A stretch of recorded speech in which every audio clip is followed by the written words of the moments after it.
Herkese merhaba. Arkadaşlar yeni bir projeye başlıyorum.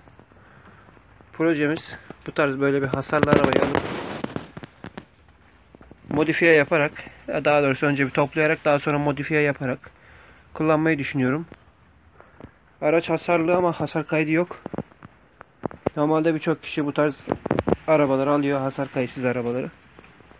Toplayıp çiziksiz, hatasız diye satıyor. Ama görünen öyle değil. Arabayı daha net göstereyim size.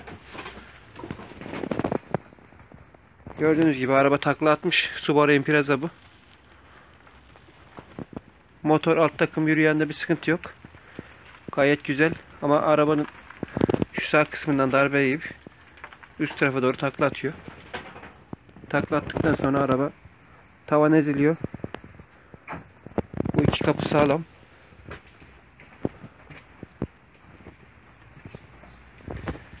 Bagajda problem var. Şu taraf biraz idare eder ama şurası kötü.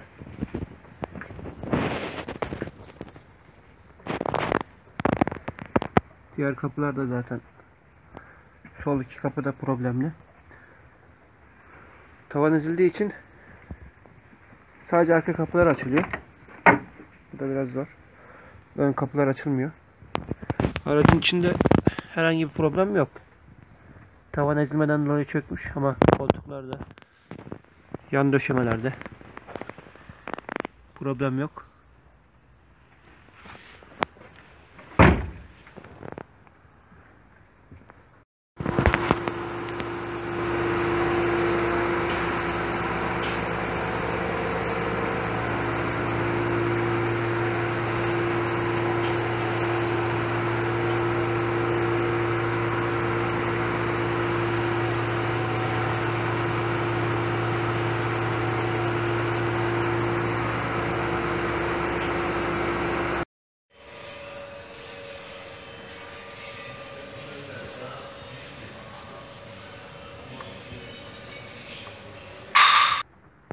Alttaki kasnak kırılmış.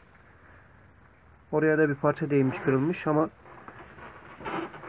asıl şasede, yani darbe motora kadar gelmediği için şasede bir problem yok. Şase düz.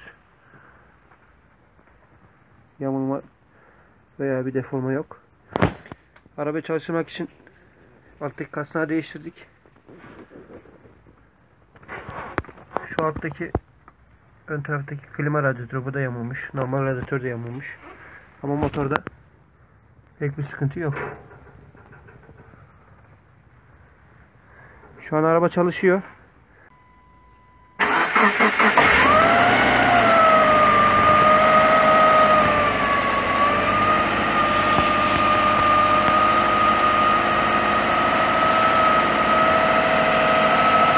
Tamam, kapa.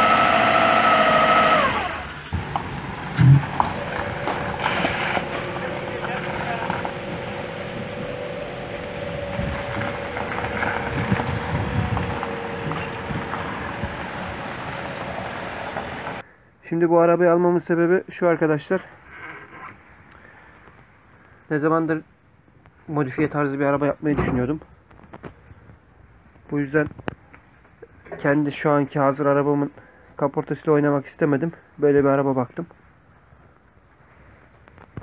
Bu arabayı da internetten buldum. Satıcı arkadaşla görüştüm. Gayet dürüst bir arkadaş.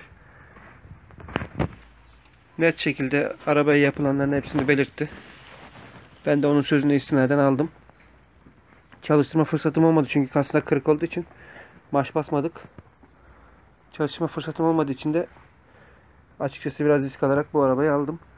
Şimdi vakit buldukça, nakitim de el verdiğince bu arabaya ufak tefek modifiye yapmayı düşünüyorum.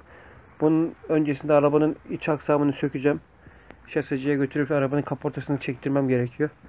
Tavanı, kapılarını yerine oturduktan sonra kaput olsun, çamurluk olsun, bu tarz değişim işlemlerine başlayacağız. Aklımda birkaç proje var. Artık hangisi olursa birkaç tasarım var. Onlardan birine başlayacağım. Camlar kırılmış. Camlarda polikarbon yapmayı düşünüyorum. Cam biraz maliyetli olacak bana. Şu kapı camlarını polikarbon yapmayı düşünüyorum. Arkalar önler zaten standart cam.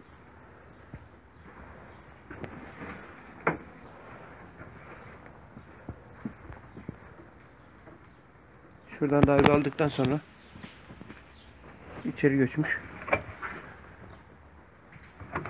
Bayağı bir işçiliği var. Bizi uğraştıracak araba. Ama inşallah güzel bir şey çıkacak ortaya. Arabanın dönüşüm sürecini merak ediyorsanız arkadaşlar, isteyen takip edebilir sayfayı. Altta abone ol butonu var. Oradan abone olup bildirimleri açabilir. Oradan takip edebilirsiniz. Veya zaman zaman ben bunun zaten gelişmelerini video olarak atacağım. Oradan da takip edebilirsiniz. Başka anlatabileceğim, aklıma gelen bir şey yok. Önce bir çatısını, şasisini çekelim. Ondan sonra gerisine bakalım arkadaşlar.